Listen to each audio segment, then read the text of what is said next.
the ship then. So the Mahan is Tier 7 American destroyer. Very, very strong. A lot of people sleep on, frankly, on this ship. She got buffed tremendously with the guns, rate of fire and stuff, about 2 or 3 years ago. Really good, solid torpedoes, decent concealment at Tier 7. Kind of sucks, but whatever. And nice long duration smoke. So she's a good boat for capping, for just gunning down opponents. And you see a lot of people play them wrong. So we'll see what Mknote does here.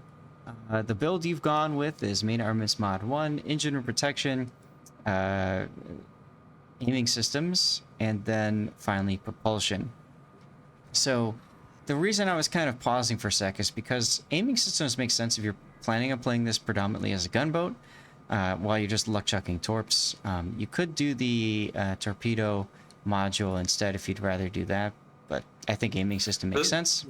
Yeah, the thing is that Mahan, it has, I think, the highest DPM of any Tier 7 destroyer. If not the highest, it's definitely top 3. So it just makes sense to build into the guns. Right, thanks to that buff I was mentioning earlier. So you said you've got it's a 15-pointer, and you've gone with the core build, so that's preventative maintenance, last stand, survivability expert, and concealment expert. And then you've got adrenaline rush right next to you. And then where are you going to go from there? Probably emboss. Maybe, well, actually, probably radio location, because with the DPM, and especially because, I think it's a good ranked boat, being able to hunt down destroyers is going to be very good. Agreed. Yep, I would absolutely start with radio location first, and then from there, Mabas is a good choice. And then I can't remember, I'm trying to do my math, if you have enough points for a 1-pointer or something. There would be enough points for 1-pointer, and I would probably go with consumable reload. Yep, that's exactly where I was heading next. Hey, legit bro, this is the Mahan, a Tier 7 American destroyer. So I would probably, definitely go for that, because you have your engine boost and your smokes you want to get available sooner rather than later, so. Right. Hey, happy Friday to you, Stalwart. All right, well, let's get into your game then. Speed this back up to normal speed. I think I got it. And this is a ranked battle. Okay. Now, ranked this season, is it straight 7s? So bronze is 7s, silver is 8, and gold is 9 and 10. Gotcha. Okay. All right. So you've got Prince Heinrich, Scharnhorst, and Hood versus Yukon. That's a 43, and that's a 43, okay. Versus Ashitaka, Yukon, Sharn 43 of their own. It's kind of a toss-up in battleships. Your Heinrich is a little bit stronger. Slight edge to your battleships. Nuremberg 44 Poruchio versus Nuremberg 44 Miyoko. I'd probably put the cruisers to the enemy team. Miyoko's a little bit stronger, in my opinion, than Ferruccio. And you and a Hughes versus Akatsuki and Sims. Absolutely, I give the enemy team the stronger destroyers there. Hughes just isn't a great random ship. You mean ranked ship? Oh, sorry, ranked, yes. Sorry, it's a good random ship, but not so good in ranked. That's been my experience as well. Yeah, and he's going to a spot where he's just going to get himself killed in the first torpedo salvo or something, so. Okay. Oh well. So this is going to be a slow battle, but a very tactical one. Nothing wrong with that. And it's going to be a slow and tactical because your other destroyer is going to get clobbered and dead before you can really do much. And your Hood and Prince Heinrich are... I don't know what they're doing. Nuremberg I get. Gruccio and Sharn I get. Okay, well, at least he trades out with the Akatsuki. That's a huge kill for your team. Yeah. I would luck chuck torpedoes at the Miyoko right now. He's got radio location, it looks like. Oh yeah, Miyoko is in range. He's in range. The Yumihari might get in range. Or sorry, the Yukon might get in range. Captain, yeah, at this point, though, yeah, you can see that the Miyoko is like he turned away. He's going to get behind the island. So yeah. Well, and that's because radiolocation flipped to you. He knows there's a destroyer in the channel. right. Have torpedoes ready to luck chuck down this corridor. That's probably what I would do next. I don't like you going into sea right now. He's charging. All the enemy is over by you. See, luck chucking down the channel would be good here because you might hit the Ashitaka or Yukon. Yeah, that would have been a good idea. I don't know why I didn't, to be honest. Yeah. So you're gonna get spotted again in a sec here. You should be preemptively smoking. A little late on the smoke here. Okay. So fortunately for you, the Miyoko decided to turn. Looks like he turned away. So he can't charge you with his hydro. But the Nern can. No, Yeah, I wouldn't torp that. I wouldn't torp that way. These guys are gonna turn south. I would torp here and here. Yep. Nice Oh, kill. you read him like a book. I am not good at predicting people's maneuvers usually. That's one reason why I struggle with torpedoes a lot in terms of using them. I struggle with getting hit by Right. them for different reasons. Thank you, Darla. So it is Mahan. Okay. Now, he's sitting in his smoke. He doesn't have his hydro up just yet. I would just get out of here. I go straight up, and you see the Sims over there on the 2 line? I'd go straight to him. I do. I'd go straight to him. He's the big threat for your team. Sharnhorse 43 has already turned away and ran. Good job, Okay, Gravy Bolts, Robin. okay, that was confusing. I'm not as familiar with Nuremberg 44. It has a smoke. Okay.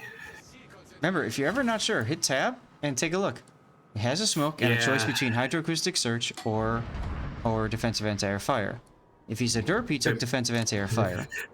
Yes, in a tier 7 locked match. Exactly. And look, you're on hydro. What do you know? Who could have guessed? Who could have guessed? So you sitting Oh. around is putting you in tremendous risk. Right. What is the rage? It's probably going to be 5 or 5.5, right? It's German, so I would imagine it's 6, but my mod tells me it's 5.5. I would think it wouldn't be 6 until at earliest tier 8. I always assume the worst case scenario and play around that, so if I don't That's know, I fair. assume 6. That's fair. I don't want to sit there and say, oh, he's a tier this, blah, blah, blah, because, well, look, he's four away from you, so it doesn't matter if it's 6 or 5.5, right? Yeah. Now, you chasing this guy is just wild, but fortunately the hood took care of him for you. Now, See, I wasn't planning on coming out here. I was planning on turning to the right and kind of going behind the island while trying to get some shots in on him. But then he died, and I'm like, okay, now I can turn left and just move out. you can, but, you know, my thing is, if you didn't go back to kill the Sims, he's just going to run roughshod over your team. He's going to do exactly what you're trying to do, you get in the backfield. So it turns into a farming race. Who can out-farm the enemy faster? Which, frankly, sucks. Yeah. So, yeah, my thoughts right now are backcapping. Well, Which if you maybe want they to... shouldn't be. Yeah, there you go. I was going to say, if you want to do that, you got to engine boost. You got to get there fast. And for some reason, why am I turning away? I don't know. I played this game 2 days ago, and I forgot why I did stuff. So what I would actually have done is I would have gone back up to the north. I would have put myself... I know exactly why I did that. I tried to stay outside of detection The range. Yukon's detection, yeah. But so the thing is, like, see where I'm posting right here north of sea? You want to torpedo the Sharnhorse 43 if he comes out. And you also want to go after the Sims if he gets too close. right? Right. And you know, chances are the enemy's going to press and go into B cap, or sorry, C cap, and you want to just punish. Fortunately, your hood is doing a nice job of cleaning up that side, coming out flat broadside, and not being punished for it, amazingly enough. Now, when you go into the B cap, you just told the entire enemy team where you are and where your torps are coming from. So, unfortunately, you're not able to use torps right now. Stims is in smoke right now, shooting the hood. You love it. It's a hard steer in ranked. It's difficult. I agree, Neil. It's difficult. It doesn't have radar or hydro or, you know, whatever. Well, the thing in Tier 7 locked ranked is no destroyer has radar. Obviously, German destroyers and a few others like Haida have hydro. But yeah, radar is pretty limited at this tier, and it's limited to premiums. Right. So, yeah, so conceal is... Right, exactly, Neil. But, I mean, the thing is... You should be shooting now. Yeah, it is. Okay, you should... Okay, you took a long time to start shooting, and you should continue shooting. You shouldn't just stop and... I don't know what you're doing there. You gotta keep shooting. You're talking about your DPM, and you're not using it. Right? 4 HP! Huh. Like, why buff the guns and have better guns if you're not going to shoot the guns all the time? You got to keep them hot, so you got to just hold down left mouse button at the very least. I don't know why I stopped shooting. Yeah, see what I mean? It's almost like you're used to playing cruiser and you're like, let me look around. The only thing I can think of is maybe my finger slipped off the mouse. It's a possibility. You also didn't really check to see your range from the Ashitaka just now, and, well, you just got spotted, so forget the torps. You could have gunned him there.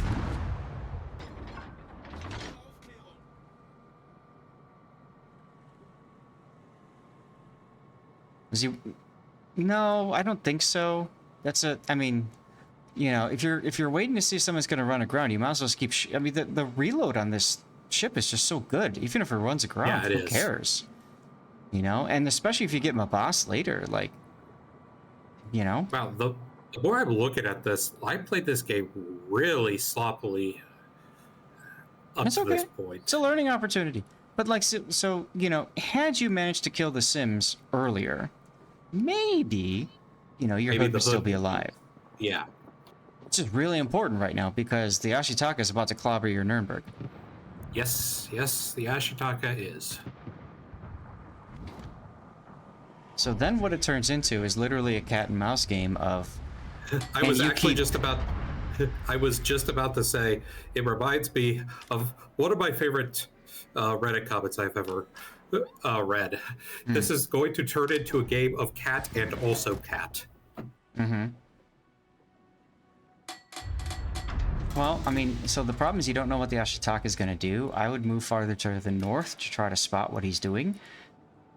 And you're in a very good position. He has to come to you, right? Correct. You don't need CCAP, so you just need to watch him. And you torpedo him from afar. Looks like he's taking random shots into the cap. That's very smart of him, and he actually hits you. And yes, damn. Yes, that, yeah. I was very impressed by that. And I say as such in chat. So what you're not doing when you see him is you're not zooming in to spectate his guns. As soon as he fired, you should have seen that he fired and thought, okay, do those guns have a good chance of hitting me or not? You also would have recognized he was shooting HE, and should have instinctively turned in or away from that to dodge chows as well. Yeah. Also, where are you going now? Well, I guess that I need to go up and around him. What you need to do is you need to put yourself in a position. I would literally sit here and shadow him. If he's coming this way, then you move accordingly away. But you want to try to get an idea of where he's going, and you want to stay. See, you just luck check your torps and wasted that salvo. He'll dodge that. What you need to do is you need to fire your torpedoes when he is 7.4 kilometer away from you. Not this silly 11.7, hoping that he's going to turn. What he's probably going to do is he's probably going to turn south, either here before the island, or through this chain of islands and work his way towards the B cap. So if you continue to stay farther away like you are right now, you're giving him the room to do exactly that and go straight to B, which is going to force you then to go to C cap, so that while he's capping B, you're capping C, and we all just yawn.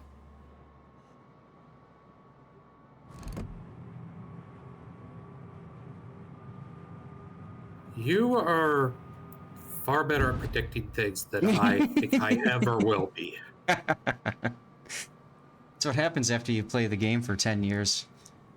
10 plus.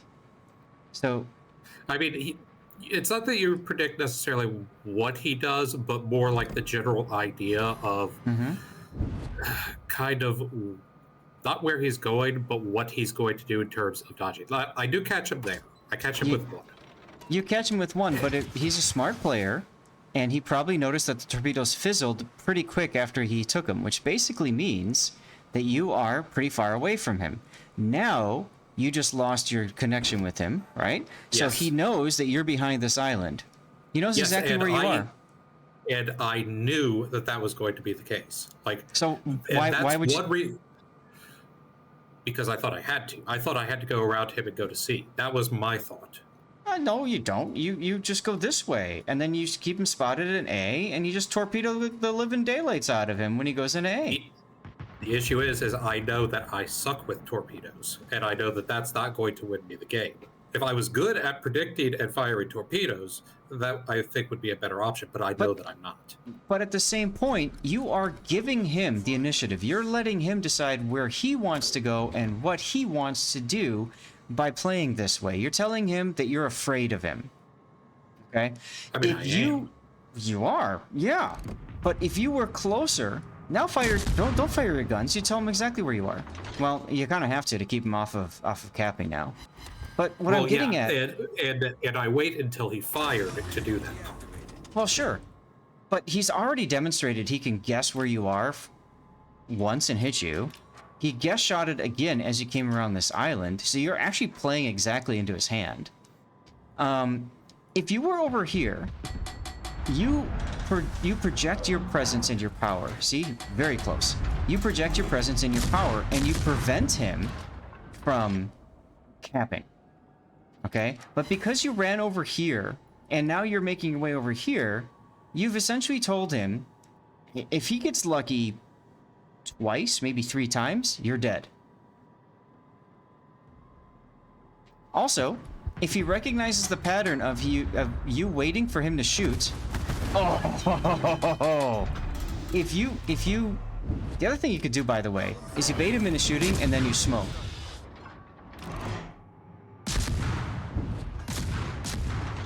Now, waiting this long to start shooting at him is unfortunate because now you're forced to go south. Now you're forced to go south to spot him. And so the problem with the B line, with going all the way up here to the B line, is you can't prevent him from going down to C after if he's able to capture A, right? That's the problem with the B line, Dutch. Now, here's the thing, though.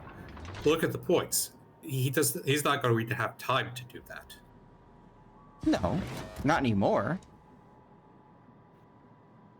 Yeah, you want to be here, not where you are. Because getting C isn't going to win you the game. Ensuring, once you have the point lead up here, ensuring that he either dies at A or can't cap A is going to win the game. So you're going to let him have the cap now, figuring that you are going to...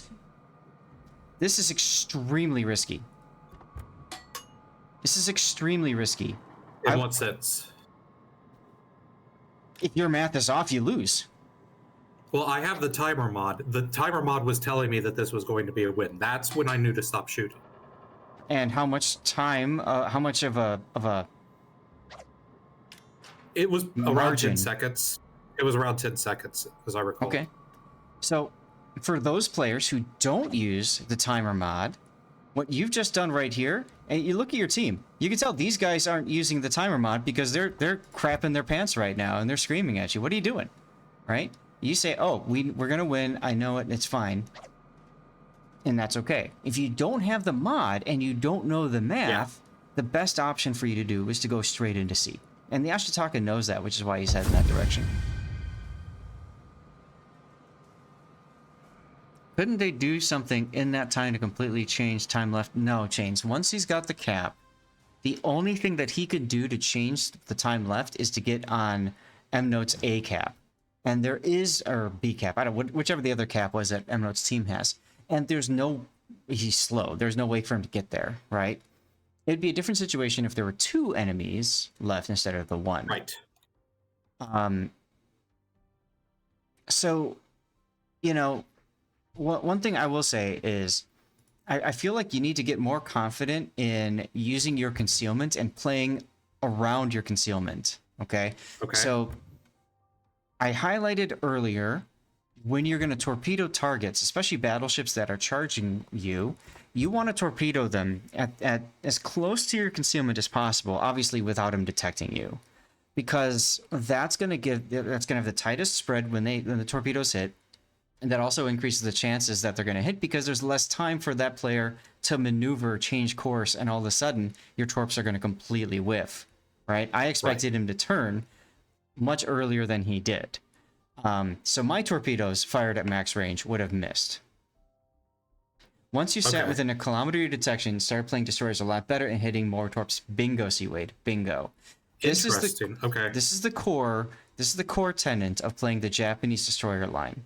Right, playing Minekaze, Kamikaze are Fujin, the triples, playing Minekaze at tier 5, working up to Hatsuharu, and Fubuki, and then eventually getting your way to the Shimakaze. You have to play within a kilometer. Now, you even said it yourself, there's very few radars in ranked, in the tier locked 7, right? And there's no carriers to spot you either. So this is the perfect opportunity for you to hone that particular skill.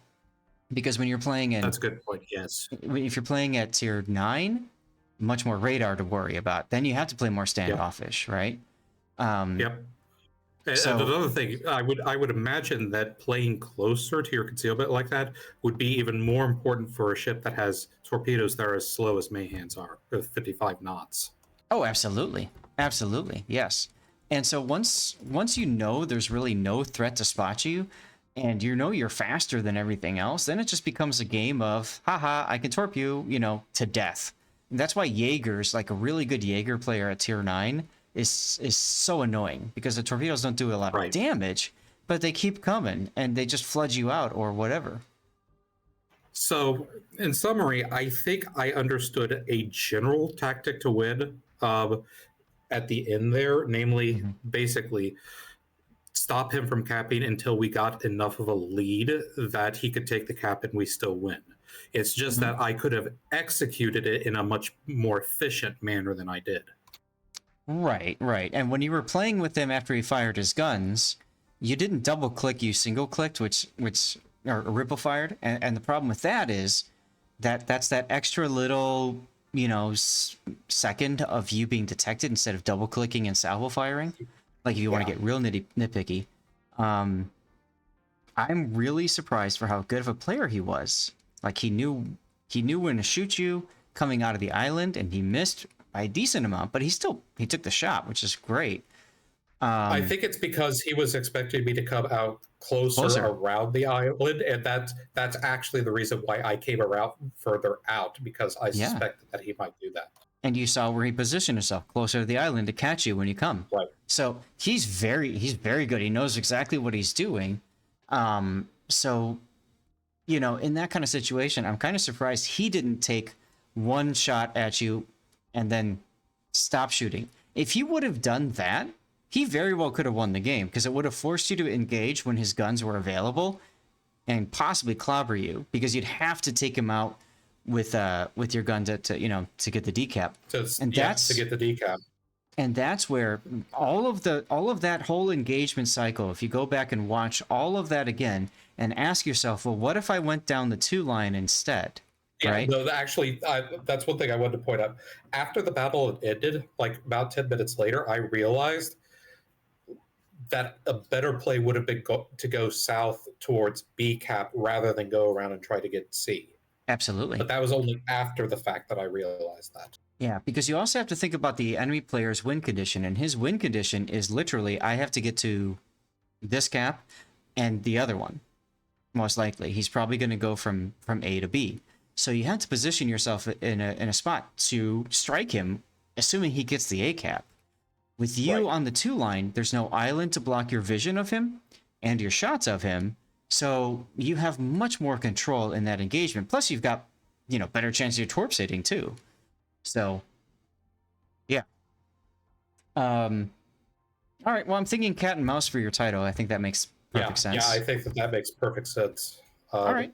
Yeah, I think that this was actually a very good replay. It wasn't a blowout. I think I played it really sloppily, but there's a lot to learn from this. A lot to learn. And that's the best part about analyzing your replay. So thanks for sending that in. Of course. Thank you for covering it.